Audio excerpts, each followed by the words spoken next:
എല്ലാവർക്കും റംദാൻ മുബാറക്. ഇന്ന് ഞാൻ നോമ്പ് തുറയ്ക്കും അത്താഴത്തിനും പറ്റിയ 2 റെസിപ്പി ആയിട്ടാണ് വന്നിരിക്കുന്നത്. അതുപോലെ തന്നെ നോമ്പ് തുടങ്ങിയ ശേഷം ഞാൻ പോസ്റ്റ് ചെയ്തതിൽ നിങ്ങൾക്ക് ഏത് റെസിപ്പിയാണ് ഇഷ്ടപ്പെട്ടതെന്നും നിങ്ങൾ ഏതൊക്കെ ട്രൈ ചെയ്തതെന്നും കൂടി ഒന്ന് കമൻറ്റ് ചെയ്യണേ. അപ്പോൾ നമുക്ക് ഇതെങ്ങനെയാണ് തയ്യാറാക്കുന്നതെന്ന് നോക്കാം.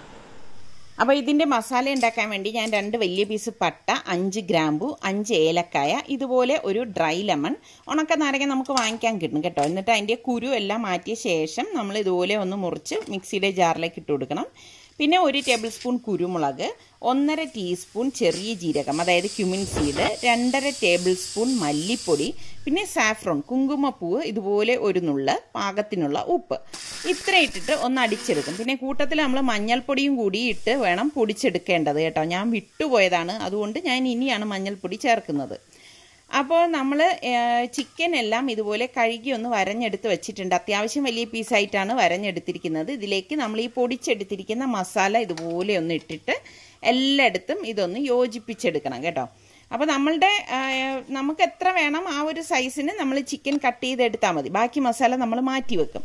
പിന്നെ ഇതിലേക്ക് നമ്മൾ പകുതി നാരങ്ങയുടെ നീര് ഇതുപോലെ പിഴിഞ്ഞൊഴിച്ചു കൊടുക്കും. പകുതി മാത്രം മതിയാകും കേട്ടോ, ഒരെണ്ണം എടുക്കണ്ട. ഒരെണ്ണം എടുത്തു കഴിഞ്ഞാൽ കൂടിപ്പോവും. അപ്പം ഞാൻ ഇതെല്ലാം മസാല പുരട്ടി എടുക്കുകയാണ്. ഞാൻ പറഞ്ഞില്ലേ, ഞാൻ പൊടിച്ചെടുത്തപ്പോൾ മഞ്ഞൾപ്പൊടി ചേർക്കാൻ വിട്ടുപോയി. അപ്പോൾ അത് കാരണം ഞാൻ ഇപ്പോഴാണ് മഞ്ഞൾപ്പൊടി ഇതിലേക്ക് ചേർക്കണത്. അപ്പോൾ നമ്മൾ പൊടിച്ചെടുക്കുമ്പം 1.5 ടീസ്പൂൺ മഞ്ഞൾപ്പൊടിയും കൂടി അതിലേക്ക് ചേർക്കണം കേട്ടോ. അപ്പോൾ ഇതെല്ലാം മസാല പുരട്ടാനായിട്ട് ഞാനിവിടെ തേച്ച് വെച്ചിട്ടുണ്ട്. ഇനി നമുക്ക് ഇത് റെസ്റ്റ് ചെയ്യാനായിട്ട് അരമണിക്കൂർ മാറ്റി വെക്കാം. അപ്പോൾ ഞാൻ സെല്ല ബസ്മതി റൈസ് 1 കിലോ എടുത്തിട്ടുണ്ട്. അപ്പോൾ അതൊരു ബൗളിലേക്ക് ഇട്ട് നന്നായിട്ട് കഴുകിയിട്ട് കുറച്ചധികം വെള്ളം ഒഴിച്ച് 10 മിനിറ്റ് കുതിരാനായിട്ട് മാറ്റി വെക്കും. അപ്പോൾ ഇതുപോലെ ഒരു സ്റ്റീമറിൽ കുറച്ച് വെള്ളം വെച്ചിട്ട് മുകളിലത്തെ തട്ട് വെച്ച് ഈ തട്ടിലേക്ക് നമ്മൾ ഈ മാരിനേറ്റ് ചെയ്ത് വെച്ചിരിക്കുന്ന ചിക്കൻ ഇതുപോലെ വെച്ച് കൊടുക്കും കേട്ടോ. വെച്ച് കൊടുത്തിട്ട് ഇത് ആവിയേറ്റി എടുക്കുകയാണ് ചെയ്യണത്. അപ്പോൾ ആദ്യത്തെ സ്റ്റെപ്പ് ഇത് ആവിയേറ്റി എടുക്കുക എന്നുള്ളതാണ്. അപ്പോൾ ഇത് ഇപ്പോൾ മൂടി വെച്ചിട്ട് ഞാനിത് ആവിയേറ്റാൻ പോവുകയാണ്. ഈ സമയം തന്നെ റൈസിന് വേണ്ടി കുറച്ചധികം വെള്ളം ഞാൻ ഒഴിച്ചിട്ട് ഉപ്പും എണ്ണയും കൂടി ഒഴിച്ച് ഇതുപോലെ ഒന്ന് ഇളക്കി കൊടുക്കുകയാണ്.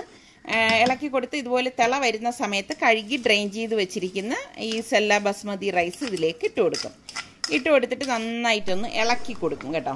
അപ്പോൾ ഈ സമയത്ത് തന്നെ നമ്മളിതൊന്ന് ഇളക്കി കൊടുക്കണം. ഇത് നമ്മൾ ഊറ്റിയെടുക്കുകയാണ് ചെയ്യണത്. പിന്നെ ഞാൻ ഇവിടെ ഒരു ഡ്രൈ ലെമൺ എടുത്തിട്ടുണ്ട്, അതും കൂടി ഇതിലേക്ക് ഇട്ട് കൊടുക്കുകയാണ്. പിന്നെ ഒരു 3-4 പച്ചമുളക് മുഴുവനേ ഉള്ളത് ഇട്ട് കൊടുക്കും. പിന്നെ ഒരു പിടി കിസ്മിസ് എടുത്തിട്ടുണ്ട്, അതും കൂടി ഇതിലേക്ക് ഇട്ട് കൊടുക്കുകയാണ്. പിന്നെ ഒരു ക്യാരറ്റ് ഞാൻ ഗ്രേറ്റ് ചെയ്ത് ഇട്ടിട്ടുണ്ട്, അതിപ്പോൾ ഇടത്തില്ല, അത് ഞാൻ പിന്നീട് ഇടത്തുള്ളൂ.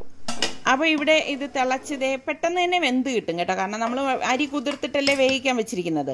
വെന്ത് വരുന്ന ആ സമയത്ത് നമ്മൾ ഈ ഗ്രേറ്റ് ചെയ്തെടുത്ത് വെച്ചിരിക്കുന്ന ക്യാരറ്റ് ഫുള്ളായിട്ട് ഇതിലേക്ക് ഇട്ടിട്ട് ഇതുപോലെ ഒന്ന് ഇളക്കി കൊടുക്കും കേട്ടോ. അപ്പോൾ തന്നെ ശരിക്കും നല്ല ഒരു ഒരു പ്രത്യേക കളറാണ് ഈ ഒരു റൈസിൽ കിട്ടുന്നത്. അപ്പോൾ നമ്മൾ സ്റ്റീം ചെയ്യാൻ വെച്ചത് കണ്ടോ, കറക്റ്റ് പരുവത്തിന് സ്റ്റീം ആയിക്കൊണ്ടിരിക്കുകയാണ്. ഞാൻ നിങ്ങളെ കാണിക്കാൻ വേണ്ടി ഒന്ന് തുറന്ന് തന്നേ ഉള്ളൂ കേട്ടോ. അപ്പോൾ നമ്മളുടെ റൈസ് ഇവിടെ പാകത്തിന് വെന്ത് വന്നിട്ടുണ്ട്. ഇത്രയും മതിയാവും, ഓവറായിട്ട് കുക്കാവാൻ പാടില്ല. നമ്മൾ മന്തിയൊക്കെ കഴിക്കുമ്പോൾ കണ്ടിട്ടില്ലേ, വിട്ടാണ് റൈസ് ഇരിക്കുന്നത്. അപ്പോൾ ഞാനിത് ഡ്രെയിൻ ചെയ്യാൻ പോവുകയാണ്. അപ്പോൾ നമ്മൾ ഇത് ഫുള്ളായിട്ട് ഡ്രെയിൻ ചെയ്തെടുക്കാം. അപ്പോൾ ഞാൻ ഇതിനു മുൻപ് ഒരുപാട് മന്തിയുടെയൊക്കെ റെസിപ്പി കാണിച്ചിട്ടുണ്ട്, പല ടൈപ്പിലുള്ളത്. അപ്പം ട്രൈ ചെയ്യാത്തവർ ട്രൈ ചെയ്ത് നോക്കണം. ലിങ്ക് ഡിസ്ക്രിപ്ഷൻ ബോക്സിൽ കൊടുത്തിരിക്കാം. അപ്പോൾ നമ്മുടെ ചിക്കൻ വെന്ത് വരുന്നുണ്ട്. അപ്പോൾ ഈ സ്റ്റോക്ക് കളയരുത് കേട്ടോ, അത് നമുക്ക് ആവശ്യമുണ്ട്. ചോറ് ഊറ്റിയ അതേ പാനിലേക്ക് 1 ടേബിൾ സ്പൂണോളം ബട്ടർ ഇട്ടിട്ട് ഇതുപോലെ ചുറ്റിച്ചിട്ട് നമ്മൾ ഈ വെന്തിരിക്കുന്ന ചിക്കൻ ഉണ്ടല്ലോ, അത് ഇതിലേക്ക് വെച്ചിട്ട് കണ്ടോ, ചിക്കൻ ഇപ്പോൾ വെന്ത് വന്നിട്ടുണ്ട്, തിരിച്ചും മറിച്ചു ഇട്ടെടുക്കുക. അപ്പോൾ ബട്ടറിൽ ഇട്ടെടുക്കുമ്പോൾ ഒരു പ്രത്യേക മണവും പ്രത്യേക ടേസ്റ്റുമാണ് ഈ ചിക്കൻ കേട്ടോ. ഇങ്ങനെയൊക്കെ ചെയ്താണ് നമ്മൾ വെറൈറ്റി ഐറ്റംസ് ഒക്കെ ഉണ്ടാക്കിയെടുക്കുന്നത്. ഇതുപോലെ പല പല പരീക്ഷണങ്ങൾ നടത്തും കേട്ടോ. അപ്പോൾ ഒരു സൈഡ് ഒന്നും റെഡി ആകുമ്പോഴേക്കും മറിച്ചിട്ട് കൊടുത്തിട്ടുണ്ടായിരുന്നു. ഇപ്പം ഞാൻ എല്ലാം മാറ്റാണ്, ചിക്കൻ പീസസ് കംപ്ലീറ്റ് ഇതിൽ നിന്ന് മാറ്റുന്നുണ്ട്. എന്നിട്ട് നമ്മൾ ഈ ചിക്കൻ വേവിച്ച ആ സ്റ്റോക്ക് ഉണ്ടല്ലോ, അത് ഞാൻ ഇതിലേക്ക് ഒഴിച്ചു കൊടുക്കുകയാണ്. ഒഴിച്ചു കൊടുത്ത ശേഷം നമ്മൾ ഈ പൊടിച്ചു വെച്ചിരിക്കുന്നതിൽ ബാക്കി മസാലപ്പൊടി ഫുള്ളായിട്ട് ഞാൻ ഇതിലേക്ക് ഇട്ടിട്ട് ഒരു ക്യാപ്സിക്കം കൂടി ചെറുതായിട്ട് അരിഞ്ഞെടുത്തിട്ടുണ്ട്, അതും കൂടി ഇട്ടിട്ട് ഇതൊന്ന് ഇളക്കി വറ്റിച്ചെടുക്കും. അപ്പോൾ ഈ ക്യാപ്സിക്കത്തിൻ്റെയും മസാലയുടെയും ഈ ചിക്കൻ സ്റ്റോക്കും ചേർന്ന് ഒരു പ്രത്യേക ടേസ്റ്റ് ആയിരിക്കും. ഒരു 3 പച്ചമുളകും കൂടി ഇട്ടിട്ടുണ്ട്. ഏകദേശം ഒന്ന് വറ്റി വരുമ്പോഴേക്കും നമ്മൾ ഈ റെഡിയാക്കി വെച്ചിരിക്കുന്ന ചിക്കൻ പീസസ് ഇതിലേക്ക് ഇട്ടിട്ട് ഇതുപോലെ ഒന്ന് ചുറ്റിച്ചു കൊടുക്കും. എന്നിട്ട് അതിൻ്റെ സ്റ്റോക്കൊക്കെ ഒന്നുള്ളിലേക്ക് കയറാൻ വേണ്ടിയിട്ട് ഒന്ന് ചിക്കൻ്റെ ഈ പീസസൊക്കെ ഒന്ന് തിരിച്ചു വെച്ച് കൊടുക്കും.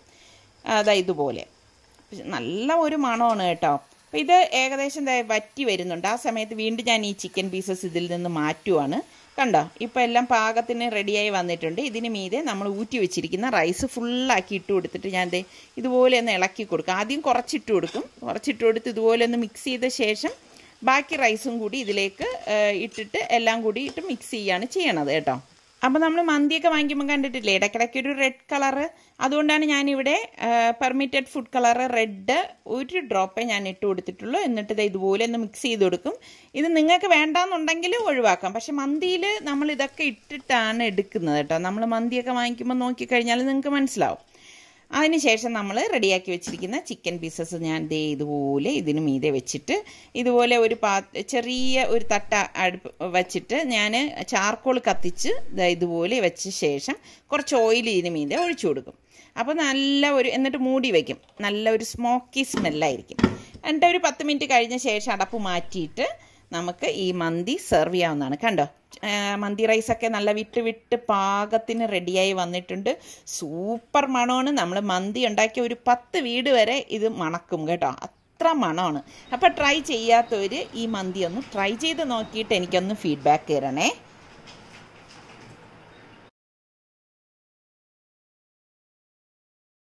അതിന് വേണ്ടിയിട്ട് ഞാനിവിടെ ഒരു പാത്രത്തിലേക്ക് 1/2 ലിറ്ററോളം പാലൊഴിച്ചു കൊടുക്കുന്നുണ്ട്. 1 ടേബിൾ സ്പൂൺ പഞ്ചസാരയും ഇതുപോലെ 3 ഡേറ്റ്സും എടുത്തിട്ടുണ്ട്. അപ്പോൾ പഞ്ചസാരയുടെ അളവ് ഇത്രയും മതി കേട്ടോ. പിന്നെ നിങ്ങൾക്ക് കൂടുതൽ വേണമെങ്കിൽ കൂടുതൽ ചേർത്ത് കൊടുക്കാം. അപ്പോൾ കുരു കളഞ്ഞിട്ട് ഈ ഡേറ്റ്സ് ഞാനൊന്ന് കട്ട് ചെയ്തിട്ട് കൊടുക്കണം. ചെറിയ ചെറിയ പീസാക്കി നമ്മളിതിലേക്ക് കട്ട് ചെയ്തിട്ട് കൊടുക്കണം കേട്ടോ. എന്നിട്ട് നന്നായിട്ട് ഇതൊന്ന് ഇളക്കി കൊടുക്കണം. അപ്പോൾ ഡേറ്റ്സിൽ തന്നെ നല്ല മധുരം ഉണ്ടാവും. അതുകൊണ്ടാണ് ഞാൻ പഞ്ചസാര വെറും 1 ടേബിൾ സ്പൂൺ മാത്രം ചേർത്തത്. പിന്നെ ഇതിലേക്ക് ഞാനിവിടെ 1/2 കപ്പോളം അവലെടുത്തിട്ടുണ്ട്. ആ അവലും കൂടി ഇതിലേക്ക് ഇട്ടിട്ട് ഇളക്കി കൊടുക്കും. അപ്പോൾ ഈ തിള വരാറാവുമ്പോഴാണ് നമ്മൾ ഇതിലേക്ക് അവൽ ചേർത്ത് കൊടുത്തിരിക്കുന്നത് കേട്ടോ. എന്നിട്ട് ഫ്ലെയിം ഒന്ന് കുറച്ച് വെച്ചിട്ടാണ് ഇത് നമ്മൾ ഇളക്കിയെടുക്കുന്നത്. പിന്നെ 1 ടീസ്പൂണോളം ഏലക്കാപ്പൊടിയും കൂടി ഇതിലേക്ക് ചേർത്ത് കൊടുക്കും. ഏലക്കാപ്പൊടിയും കൂടി ചേർത്തിട്ട് ഇതുപോലെ ഒന്ന് ഇളക്കിയെടുക്കണം. പിന്നെ ഞാനിവിടെ കുറച്ച് കാഷ്നട്ടും ബദാമും പിസ്ത എടുത്തിട്ടുണ്ട്. അത് ഇതുപോലെ ഒന്ന് പൊടിച്ചെടുത്തിട്ട് അത് ഈ പാലിലേക്ക് ഇട്ടിട്ട് നന്നായിട്ടൊന്ന് ഇളക്കിയെടുക്കണം. ഇളക്കിയ ശേഷം ഞാൻ ഇതിലേക്ക് 1 ടീസ്പൂണോളം റൂഹ് അഫ്സ ഒഴിച്ചിട്ട് അതും കൂടി ഇതിലേക്ക് ഒഴിച്ച് ഇളക്കിയെടുക്കുകയാണ് ചെയ്യണത്. അപ്പോൾ ഞാനിത് ഇളക്കിയപ്പോൾ എനിക്ക് മനസ്സിലായി റൂഹ് അഫ്സ കുറച്ച് കുറഞ്ഞു പോയി കേട്ടോ. ഞാൻ ഇതൊന്ന് വീണ്ടും ഇതിലേക്ക് 1 ടീസ്പൂണോളം റൂഹ് അഫ്സ ഒഴിച്ചു കൊടുക്കുന്നുണ്ട്. അപ്പം റൂഹ് അഫ്സ ഓവറായി പോകേണ്ട ആവശ്യമില്ല കേട്ടോ. മാക്സിമം 1 ടേബിൾ സ്പൂൺ ചേർത്താൽ മതിയാകും.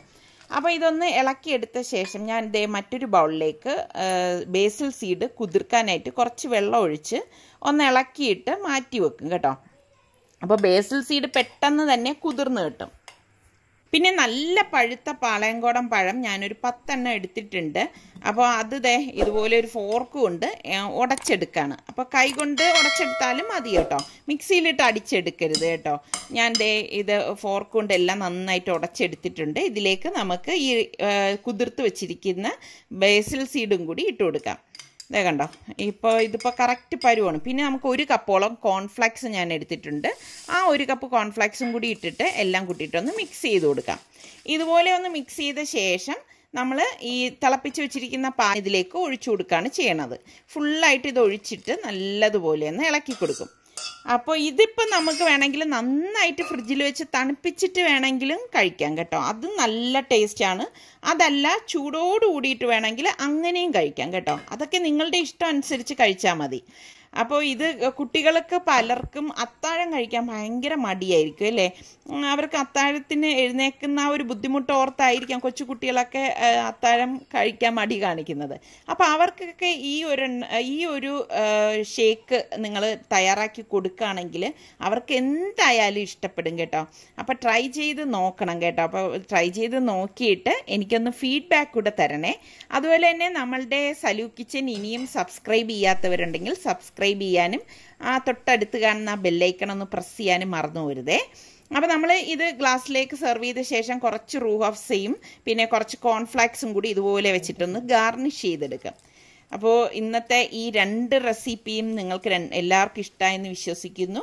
ഇനി അടുത്ത് നമുക്ക് നല്ല റെസിപ്പിയുമായി വരുന്നത് വരെ എല്ലാവർക്കും ഒരിക്കൽ കൂടി റംദാൻ മുബാറക്.